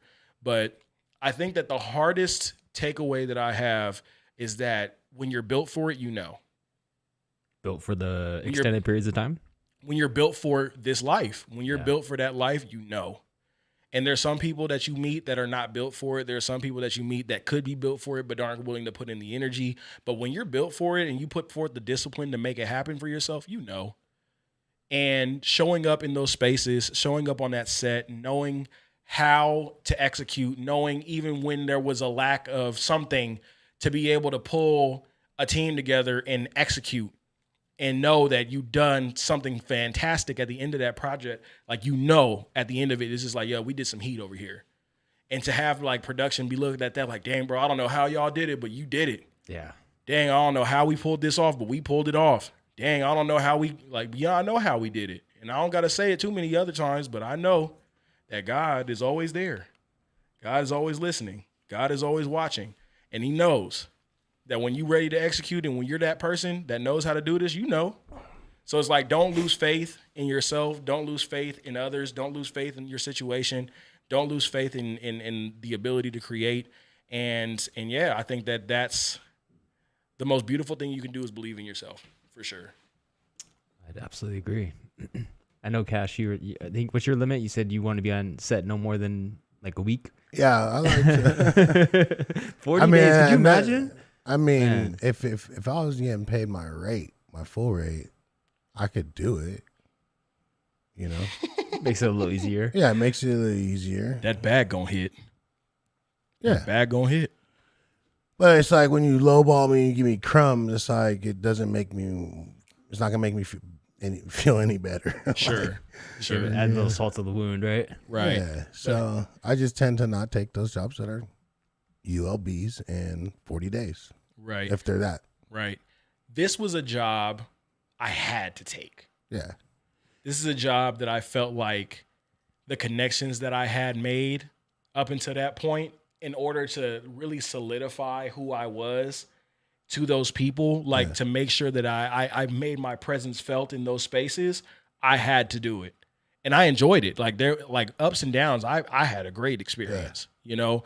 So it's like, I became a featured filmmaker at Film Tools, and my person at Film Tools, Tommy Mack, was the reason why I met the people that I met to help me get on this feature as the DP. Like, yeah, I had to do like the work. I had to get up to that point. I had to get all of my frames together and et cetera. But I had to I had to be in position and be ready to accept the responsibility of being that person for this production. And regardless of rate, regardless of opportunity, regardless of how it all ends up, whatever, I had to do this. Yeah. Like, it was my calling to be in that space. When I walked in there and Tommy was like, you need to meet this person. And when he introduced me and we pulled up on that job opportunity and we came down to Huntington Beach and met Britt and Mo, and we did all of these different, pre-production planning, whatever's, and then all the shortcomings and all the great things that happened from that production needed to happen. And I was the only person that could make that happen for that production. And I feel like that's the truth. I feel like that's the God-given ability within me to execute on something. Regardless of what I'm given, I can execute. And yeah, it's going to come with a cost. It's going to come with that cost. And it's like the rate's going to be the rate. And when the price goes up, the price goes up. But I had to do this. I had to be that person in that space to execute on this. For the 40 days that we filmed on this, I had to be that person. And I have no doubt in my mind that it's going to look the way that we felt when we were doing it. For better, for worse, or all the in between, we did what we had to do. And I'm glad that I was able to be the leader there. Amazing. How did you even get into the world of film tools, feature filmmaker, and all that sort of stuff? And because I know you said that that's what led you to this, but let's take a step back. What even led you to that point? Honestly, I walked into film tools and Tommy Mack was my person. Like, he was helpful from jump, and he introduced me. He walked me literally to every station that was in there and just said, hey, like, this is BP. He's great. He's a good guy. He's et cetera, et cetera, et cetera. And I met so many different humans in there that wanted to see me win. And one day I came in and I was like, wow, Film Tools is such a great place. I wish I could do something to give back to Film Tools. And the director of marketing for Film Tools, I think he might be related to the owner. I think his name is Avery. I met with Avery and I met Jorge, and they were like the ownership in there. Like, they're the lineage of ownership. And we ended up having conversations, and I just told him I wanted to be a part of what you all are building here, because I believe that having community is so important. I didn't go to film school. I didn't have people that were surrounding me that were saying that I could do this if I put my mind to it. I had to find those people, and Tommy Mack was one of those people for me. And like, I remember when I got SOC, I remember going to Film Tools, and I'm like, Tommy, I got SOC. Like, and he was like, yo, that's crazy. And then everybody in the room was looking at me like, who is this dude that got SOC? Like, who is this person? And like, to be an associate member of something like that, I didn't even know what that was until I saw the patch on one of the backpacks. Like, I saw an IATSE patch over on Tommy's backpack over there, and I ended up learning about being an operator and what that meant, and the Society of Camera Operators, and doing that. And then I go back and I tell him again, and then I get this feature length opportunity, and I show him the stills, and he's like, yo, these are crazy. Like, this looks great. And all things considered, bro. And then one day I just sat down with Avery and I was like, how can I be support to Film Tools? And I told him that I wanted to film a commercial for Film Tools. And that's something that I want to still do. I still want to work that out with them. I want to speak on their podcast. They have a podcast also. So speaking on that, is just ways that I can support. And then, one thing led to another. And he was just like, hey, we have this series of like featured filmmakers for people that utilize our products and come to our store and do this stuff. And I would love to sit down with you, write an article. And then from there, we can explore what the other stuff is. I want to see what you do. And I just take it to heart. I take it very seriously. I take that as a badge of honor to be a featured filmmaker at Film Tools, because Film Tools invested so much into me without even knowing. I think it's just the culture that they've created. The things that Jorge does, the things that Avery has done, the things that Jim and Tommy have done for me has just been phenomenal in the way that I show up on set, the way that I feel confident, the way that I feel like I have community. And I just pull up the Film Tool sometimes just to say hello, because they genuinely mean that much to my overall experience. So being a feature filmmaker for Film Tools, it was a no-brainer. It's something that I continue to tell people. It's something that I'm proud of, and I'm proud to represent that brand. It's amazing. I love Film Tools. They're like 15 minutes away. I love Film Tools. I'm probably going to pull up there just to say what's up to Film Tools, just to go. Yeah, I love Film Tools.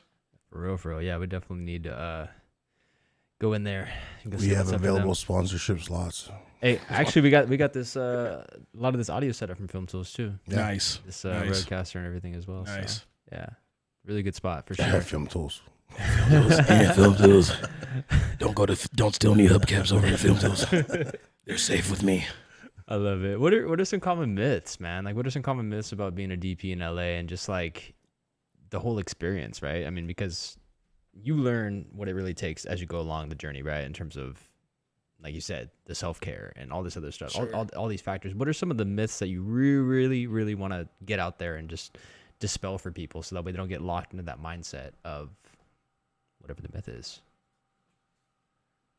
Being an owner-operator does not make you a better DP. Being a DP makes you a DP. And I think that that's something that I had to learn over time. And one of my DP homies actually charged me about this. Are y'all familiar with Old Fast Glass? Yeah. Old Fast Glass. Mark over at Old Fast Glass, he DP'd and camera operated for a long time. He's now the owner. He's the owner of Old Fast Glass.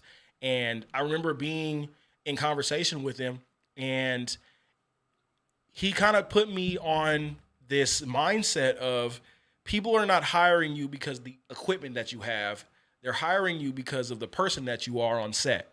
So it's like, are you a good person to be around for 12 hours? Are you somebody that somebody can trust with their vision? Regardless of the camera, you can go learn a camera. But if production wants you, then they're going to come with the money to get you. They're going to come with the equipment that you asked for. They're going to come with the lenses that you asked for. They're going to do all the pre-production stuff that you asked for because they know the level of excellence that you operate at. So a lot of people come with this perception of, yo, do you have a red Gemini? Yo, do you have a red Dragon? Yo, you got a Airy camera on deck? Yo, do you have a Venice? It's like, no, I don't own that stuff. Like, that's all just tools. Like, that's all tools to make whatever image quality and technical skills that you have. Lighting is more important than camera. If I can be honest, I think that that's another myth that I want to bust, that lenses and camera are only a tool to capture light. What is photography? Photography is the capturing of light. If you don't know lighting, you can't call yourself a DP. I came up as a gaffer, as a photographer. So all I knew was lighting setups and 3-point and knowing how to capture beauty and knowing how to set up for different situations. You want dramatic lighting? What's a split light? What's a Rembrandt? Like, do you know the difference?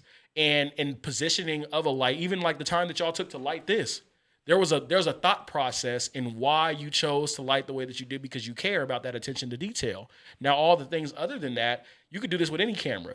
You can do this with a Sony a7 III. You can do this with a Lumix GH5. You can do this with Blackmagic cameras. You can do whatever you want to do because the framing and composition don't change per camera because the sensor is the sensor. But lenses might help, but a more expensive camera body might help. But if you don't understand light, then you're slacking on the Mac right there. Yeah. And then I guess the last thing that I could really think of is that you're not creating competition by helping others. I think that there are so many people that want to be a DP, that want to do DP work, cinematography work, camera operator work, insert technician, staff name here. But people want to work with people that they like. People want to work with people that they enjoy working with. People want to, they want to work with people that don't lie and make sure their bag clears. That's my 1-2 rules of business. Like, don't lie, make sure your bag clears. Literally everything else is just semantic. If you break rule number 2, you break rule number 1 by proxy. Like, it's the same formula, but it's like, it doesn't hold me any money. It doesn't do me any justice to hold money back from another organization that might be a better fit for someone than that. It's like, it doesn't hold me back from if there's a job that the cinema junkies should take that I get a hit up for, then why would I be like, oh, I can't take that job. So nobody can take that job. And I think that a lot of people adopt this mentality of scarcity. Definitely. It's like jobs are just so scarce right now. Money is so scarce. No, bro. Everybody has content. You drive down Broadway right now, and you'll see billboards for everything that's coming out. And everybody's taking pictures. Everybody's doing videos. Everybody's doing something, but nobody wins by themselves. Nobody wins by themselves. So when you have access to a network that cares and will pull up and will execute on that job and do it flawlessly, that doesn't take money out of my pocket. If anything, it makes me more credible. And right now, I'm setting up the chessboard. I'm setting up all my pieces. So anytime that I have a project, anytime that I have something that I know I can't take, but I know somebody that can, that means that somebody's going to hit me. Hey, I don't have a project that you can fit, but who are these guys that did this project? Oh, yeah, that's the homie over here. Oh, that's Mike over here. He does this. Okay, cool, bro. Who does he work with? Oh, he works with this company called this. And now your company is in the door because it's not creating competition for me. It's not creating competition for me. If anything, it makes me look better in front of the people with money. And then it brings another person into the game. Now, if they don't execute, then we've lost. That's a different story. Yeah. But as long as I'm able to draw breath, I will never take food out of somebody else's mouth, and I will never betray the homie's trust. I will never betray the homie. Because ultimately, if the homie betrays me, then I could easily walk away from that. But if I betray somebody, I have to live with that. And I can't take that. That's out. So I think those are my 3 things. Just don't be a dick. Don't be a dick. Don't be a dick. Yeah, no, that was solid, man. All 3 things. Don't be a dick. Don't be a dick in this industry. Yeah. Like, you're the only person that ends up being affected, not affected, but long term. Yeah, you develop a reputation for being a dick, and then everybody just knows you as being a dick, and you end up getting blackballed.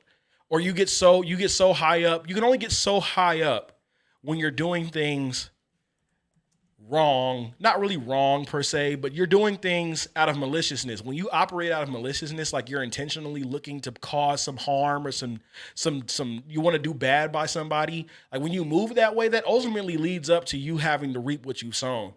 And everything that we're doing is just planting seeds, dropping nuggets, planting seeds. Anytime that I come into a space, I shake everybody's hand before I start anything, and I shake everybody's hand before I leave. That's just being a good person. I don't do that because that's what a DP is supposed to do or that's what a camera operator is supposed to do. I just try to be the homie to as many people as I can be as good of a person as I can to everybody that I can be good to. And then everything after that makes me marketable, makes me somebody that they want to have in a room for 12 hours plus. And then you create these keys for yourself. If I know that I need specialty motion on a project, who do I call? Oh, I know people. I know the cinema junkies. Like, I know the people that are doing this type of work. Why would I go somewhere else with people that I've already established relationships with? At the very least, shake my hand. Shake my hand. Let's do business. Let's make money. And I think that there's a stigma around making money at the lower end of filmmaking because people are scared to talk money. I'm not scared to talk money. Like, if you're not making money about this, then you're not making sense about this. How are you expecting to make full-fledged AAA content when you don't have AAA budget? How are you doing it? How do you expect for somebody to I want to know. For real. But it's just like, think about how much money y'all invest into being the cinema junkies, how much money I've invested to being BP to DP. Like, how much time do you invest? How much energy do you invest? Why would you not expect a return on that investment? Especially if you're talking about capital, I got to be able to expand, manifest destiny. Like, that's capitalism in America. I didn't sign up for this. But I will get what I get what I deserve out of it every time. So it's like, if I know that there's somebody that's out here trying to get a bag, I'm not going to take a bag away from the homie, especially if I've shaken your hand and I know you. If I know you, and I ain't got no problem pressing no issue either. I think that that's a problem too in the industry, but I feel like I'm tangenting a little bit. My bad. No, you all good, man. That's definitely solid. Saying, how long do these podcast episodes be? I know you got to trim them. You got to trim them. I think the BP Edwards ones are 4 hours on average. Damn. You want me to come back? Can I come back for a third one? That's the real reason, huh? Hey, bro, I heard that. Shit. No, man, it's all good. I mean, it's definitely like very, very valuable stuff too, because it's like, I think it's like, even when I first got into the game, it's like a lot of these things you just don't even understand, right? And it's just, and you have to kind of just work on yourself more as well, right? Even the shake everybody's hand and do all these little things. It's like, yeah, it's that extra 5% effort or 10% effort or whatever it may be. But it again, I try to get out of the mindset of like, do this, get rewarded tomorrow. I try to get in the mindset of, I'm going to do this and it may be a year, it may be 2 years, it may be 6 months. I don't know. Right. You know what I mean? And just be okay with that. But still, it does take that extra effort to be able to plant that seed to begin with. Right. You know? And there's a part of that, and I think that Cash might have said this once, but I picked up on this game from this producer. His name is Lewis Jones, Dr. Lewis Jones. He had said that in most cases, when people can't afford to pay you what you're worth, then find other ways to get paid. Like, he said the people that worked on his short film, The Girl in Apartment 13, it was directed by the homie Antro Terry. And he had a group of people around him, but Lewis Jones, I don't know if there was a money thing or whatever, but instead of paying everybody top dollar for their work, he broke everybody off producer credit. So everybody that put in their energy, efforts, and all that stuff in the production staff, when it won, and I think it won an Emmy. It won an Emmy. Like that that project won an Emmy, and the people that were associated that might not have got paid what they should have got paid, quote unquote, ended up now being the 5 people associated or 6 people associated with the first short film to ever win an Emmy. But that's huge. That's definitely a good way to kind of find out other ways to get value as well. We actually have a good friend named Ed, and he kind of divides it up into 3 things, right? So payment, obviously there's the money, the budget, your rate, right? That's easy. That's getting paid, right? But also other ways to get paid or to find out if something is even worth it to you is the network. Bam. So who you're going to meet, who's, the connections. And the third one is the reel, obviously. Bam. So if you gotta, what is it, 2 out of 3 of those things? Yep. Yeah, 2 out of 3. You gotta The knock triangle. So Yeah. you ain't getting paid, it better be good for my reel, for my network. If I'm getting paid, but it's not good for the reel, well, Right. maybe the people I meet along the way as well. So it Right. kind of falls into what you just said as well, is Right. find other ways to get paid that aren't necessarily always upfront or always monetary. Right. And there's value in it, right? You have to find value in the people that you're associated with. You have to find value in the expansion of your reel. Taking on commercial clients, for example, if you have a commercial that, bro, we're not going to be able to pay a lot, but it's a first commercial project and everybody on here is working on commercials, then you might want to take that. But I think that it's also the fourth piece of that is personal fulfillment for me. So it's like, it could be good for your reel. It could be great financially. It could be great for the people that you're going to meet, but it's also a personal fulfillment piece. Like, do I feel personally good about going on to this project? And what dictates that for you? I think that there's not a real way of saying it other than the fact that are the people dicks or not? Like, and I just like, are the people that I enjoy? And yes, it's networking, but do they make me feel good? And I don't think that there's a lot of people in the world that can make me really feel bad. But in the events that they do, I don't really put my energy into people that don't pour into me in the way that I pour into them. Like when it gets to the point where it's disrespectful, like I've been on sets with a director that called himself getting disrespectful with me, and I've walked off. And it's when the relationship stops serving you, what do? You got to end it. You have to, or have the conversation. Yo, I didn't like how this affected me. I don't like the way that I felt about this. And if you don't care about that, then we can end the relationship. But you can never say that I was the person that walked away from that because I told you what you did. And if you did that to me, and you would do it again. If you say something disrespectful to me, you will say something disrespectful to me again. And if I let it slide twice, shame on me. Exactly. Can't let it slide twice. Never. That's crazy. What about you? What are some of your Cash? What are some of your moments and your definitions on that whole subject? On what, in a nutshell, what was it? So obviously, so is there a fourth to that equation? So we said obviously the network, so the personal fulfillment side of things. What are some things that you seek to fill that personal fulfillment for you if it's outside of the network? See, I'm already fulfilled when I'm booked for set. I'm fulfilled. I'm fulfilled because I'm doing what I've dreamt to do. I've set out what my life to be, and that's being booked on set, or even just being on set. Don't even have to be booked. If I'm just on set creating, that's personal fulfillment for me because I'm doing what I love, doing what I enjoy. That shit makes me happy. That makes me feel alive. I've turned down 6-figure jobs just to follow my passion. Exactly. As you should. Yeah, I think that's definitely huge.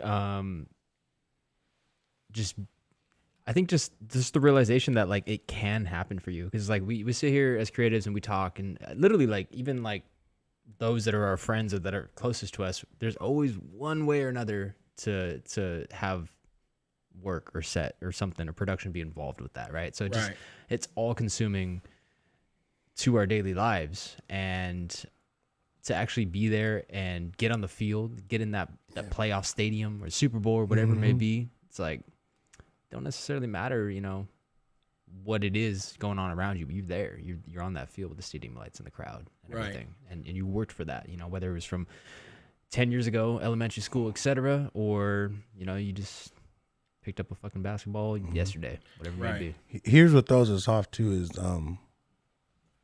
when you start working for the bag. I mean, I don't know. You start working for the bag. I just feel like you formulated your own job. when something you was running away from the whole time, you actually created it yourself. Yeah, you got caught in the. You know, and you Caught in the created rat your wheel. own job out of necessity to not work for someone. You know, So what you're saying is, when you say create your own job, you're saying you are making it work now instead of your passion, because now Yeah, you're more you're consumed. working. You're more consumed with the money than you are the creative at that point. And the Absolutely. whole point that we got into this. It's like turn your passion into profits, but don't dream of labor. yeah, Yeah. So it's like, I don't dream about my dream job. I don't have a dream job. I do what I enjoy and it makes me money. And the moment that it becomes a job, I quit. Like, it shouldn't be a job. Now, mind you, there's business associated with it. And I think that that's what I'm talking about. Yeah, I'm there's talking about always- the business side when you have to, because you have to run your own business. You have to Sure. file your own taxes, do your But fees, whatever. the whatever. business is Cinema Junkies is your business. But your passion for you Yeah. is just being able to show up, do the job, enjoy the fact that you're doing it. Now, Yeah. I have to make money doing this. And I think that that's entrepreneurship in a nutshell, right? Yeah. It's profits plus passion. So it's like, if I have the profits and I still have the passion for it, my overhead is low, my gross is high, my net is high, and I pay up my taxes and I do everything that I'm supposed to do.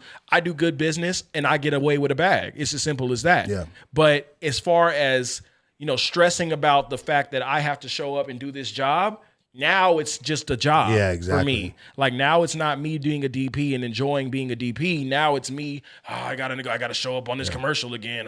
Here we go again. And it's just like, dang, you roll your eyes at the things that you were once passionate about. Yeah. I admit I don't do that, but I could see myself doing that for a job over 10 days that I didn't like. Right. You know what I'm saying? That I had to take, that I felt like I had to take because I had a bills to pay. You know what I'm saying? I got to take this fucking 10-day job. And Right. then by day 3, I'm already annoyed, ready to flip out on somebody. Right. That's why I don't take those kind of jobs. Right. And I think that that's also why I don't project energy that lets people think that I would take those jobs.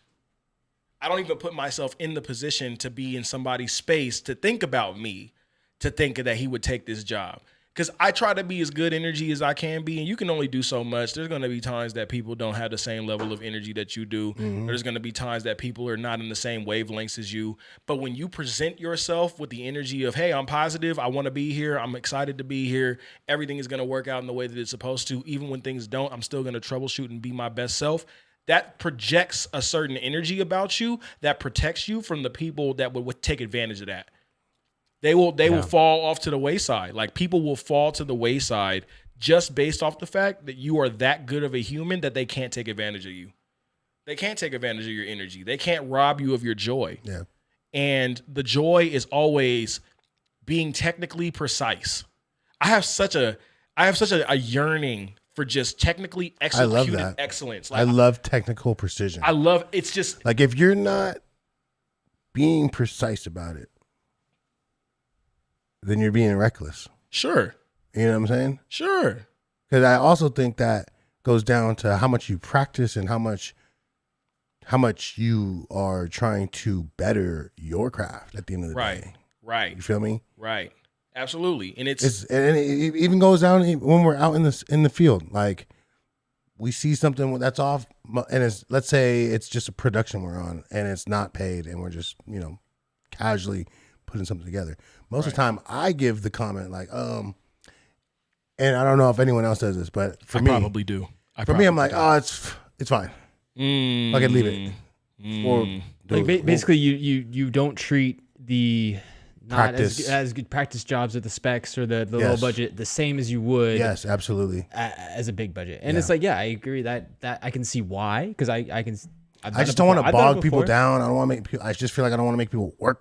But then it's like, I know. but that's what it takes to get to the next level. It's So- a We paradox. don't get right? to that type of excellence by being okay with mediocrity. absolutely. It's like, in the face of mediocrity, we choose to be great. Choosing to be great, even in the face of mediocrity, is such a hard press. Yeah. Because it's like, damn, everything around me is just falling apart. And it's just like, bro, we can let it slide so we can get out of here, bro. But in the reality of it, if you want to be a great, people, you ever hear them war stories for people on set? Oh, the DP came in there and he was, get this guy out of here. He did it. Like, but there's always another side to that story.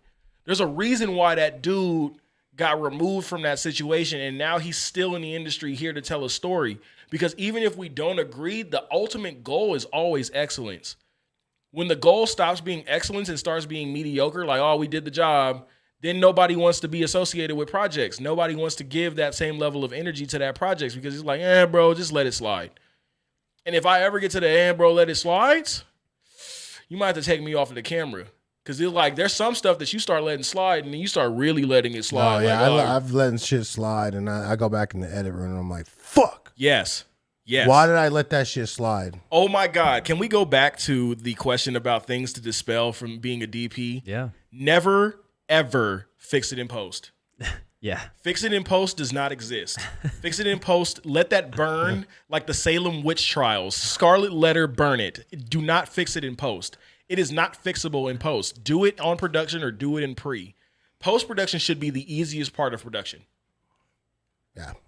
If you did pre right. I agree with. I'm very fucking detailed when it comes to pre-production, and that's kind of like doing your homework. Absolutely. And it even comes down to like construction, bro. You don't just go build a building out of nowhere. Measure There's a twice, fucking cut once. blueprint. Yeah, there's a blueprint. Measure twice, cut once. Learned that from my mentor, Kaish Wilson. Measure twice, cut once. Yeah. Because once you cut it, it's over.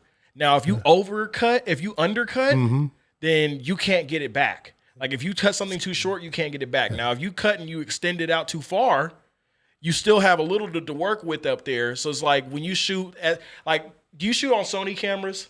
Not really. You know? Like S-Log 2 versus S-Log 3, how one is built for highlights and one is built for shadows. Like S-Log 2 is the one I believe it's built for highlights. Like it's the curve for highlights, the gamma curve is higher for highlights, and S-Log 3 is for shadows. Like it'll keep details in your blacks.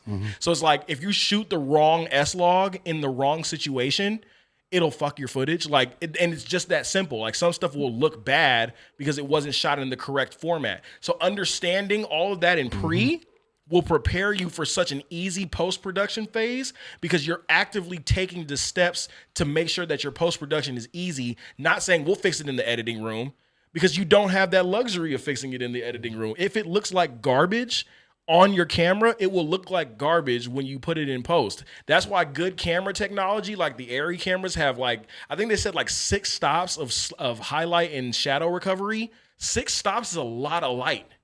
That's a lot of room for error. Talking about the 35? Yes, that's a lot of room for error, bro. I know it's kind of like a cheat code. For sure. I feel like It's almost like I know I can that shoot you're this like shit. yes, and I could still get a quality product out of it. Well, that's the thing about film versus digital. Film, you actually had to set up the shot. You get it one time. You can't really sit there and do 80 takes. But that's why the film guys don't respect the digital guys like that because the digital guys are thinking, oh, bro, we could just do it again. But no, bro, once that's in the can, it's done. Like I took a film loader class just to know what was going on, bro. And they said if this film gets exposed to light, it's ruined. Yeah. If you don't do it in the dark bag correctly and you don't put it in right, if you don't do it, and that's with all film, 8, 16, 35, you could literally any film, if it gets exposed to sunlight, it's done. So imagine being a film loader back in the 70s and you're rushing between takes. Oh, we got to reload this. You got the can in your hand and you're running toward the thing and you trip, fall, and all the film spills out, bro. Oh my God. How long till camera's up? And you're What do you just mean? You just lost half the fucking project's footage. There goes our budget. Yeah. There goes our budget, bro. Our film is ruined. That's crazy. Who's at fault at that point? Oh, Producer? bro, I think that is a personnel problem because you were creating the environment that someone felt like they had to run with your footage and you're on $1 million production plus. Like the fact that someone felt like they had to run means that you were creating the environment that somebody felt like they were under pressure. It's a great take. Yeah, I would never blame a PA for things that happen on production unless you just moved out of maliciousness. I would never blame a PA. All right, real quick. We got a question from chat from the Storm 69. If you could DP any film from any time and with any actor or actress, who would it be? Lord of the Rings. Lord of the Rings. Actor. What about the actor, actress? Who would it be? Actor, actress. I would like to work with, honestly, I really like Zendaya. I think Zendaya is one of the most talented humans in our generation of talent and actresses and stuff. She fits in so many different capacities. And it's I've watched Euphoria, but also I remember when she was on, like, was it Nickelodeon or Disney? Was it Disney, bro? Yeah, I think so. It's like, yo, like, I watched as a kid, like, and I don't know how old she is. I don't really know celebrity stuff like that, bro. But just to see the range, bro, like Malcolm and Marie was fire. And like even her performance in Spider-Man, fire. She was in Dune, wasn't she? Like it was like yes. It was just like to see the range of like talent that she has. I know that on camera it shows up. So it's just like, oh yeah, bro, we don't gotta tell her what to do. I love people that you don't gotta tell what to do. I love that, man. I love that, bro. So I feel like Zendaya, if you see this, holla at me. I'll camera operate. I'll work with the DPs you got. Marcel Rev, that dude is phenomenal. He's phenomenal. I think he just got into ASC. We are going to end it here on a positive note. And I want to ask you, if you are going to give an advice to someone that's stepping up to the shoes in today's, environment. Sure. What is some positive advice you can give to the people out there that are coming up in the DP world right now? I'm going to give it to you in the ways of my parents. My mom used to walk me to school when I was a kid, and she used to tell me this every day. Good, better, best. Never let it rest until your good gets better and your better gets best. I love it. Good, better, best. Never let it rest until your good gets better and your better gets best. Easy formula, easy process. Do it every day. Every day. Don't get tired. Don't quit. You're going to have shortcomings. Don't quit. You're going to feel like shit. Don't quit. You're going to feel like nobody's hiring you. Don't quit because it's right around the corner. You're always one step away from your dream. Just keep following it. Love that. All right. You guys have anything else to add onto that? No. Where can people find you? You can find me on social media at BP Edwards DOP on Instagram. Follow my company, BEARVISION P&D. We love doing all types of photography from it comes to feature-length films, short films, commercials, documentaries, interviews for corporate, headshots as far as photography is concerned as well. We're in all spaces. And, yeah, come find us, www.bearvisionpnd.com. And, yeah, that's it. I love it. We're putting that in the chat right now. For those of you guys that are watching on YouTube and on Twitch, that is the link there as well. And for those of you guys that are tuning in on TikTok, we appreciate you as well. Shout out to y'all. If you guys were watching this on TikTok as well, you could always watch the actual full episode where we do all the scene switching and all the good audio and stuff like that as well. On Twitch or YouTube, you can find all of our links at linktree/thecinema-junkies. But outside of that, follow the socials, follow our man here, BP, and thank you so much to our sponsors today. Don't steal hubcaps. Don't steal those hubcaps. Whatever you need some tire or some air in your tire. Again, thank you to all our sponsors today. We had Improvised Productions, Future Filmmaker Foundation, Coffee Meets Cake, and Brown Harmony in the building. We appreciate all of you. But again, remember, ladies and gentlemen, don't steal podcasts. Don't steal podcasts. Don't steal podcasts. I'm Batman. Don't steal podcasts. Come on. All right, y'all. That's it for today. We'll see you later. Let's Peace. go. Later. That was fire. Don't steal podcasts. Don't steal hubcaps. Don't steal podcasts.